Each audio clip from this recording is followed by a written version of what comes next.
Welcome to Luca and Miguel. Enjoy the video.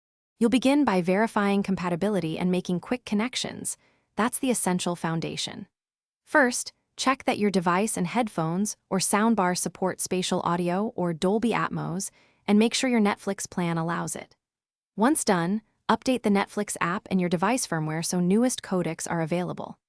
Next, connect via Bluetooth or HDMI eARC, then open Netflix and choose a title that displays the spatial audio badge. This gets you to the actual playback controls, where we'll enable the feature.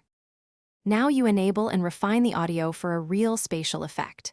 During playback, open the Audio and Subtitles menu and pick the Spatial Audio or Dolby Atmos track. That routes the enhanced mix to your output. Then, make sure your device audio settings enable spatial processing or surround enhancement, and set the output to your connected headphones or eARC soundbar. After that, fine-tune dialogue boost, surround balance, and volume leveling if those controls are present. This improves clarity and prevents sudden loudness jumps. Finish by verifying the spatial badge stays active for the session and enjoy the immersive field.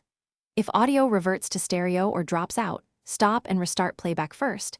That often restores the enhanced track. If problems persist, check your network speed, close background apps, and toggle Bluetooth pairing or HDMI eARC connections. Latency or misnegotiated codecs commonly cause failures.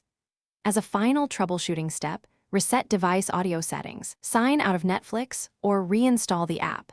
That clears stuck configurations and usually brings spatial audio back.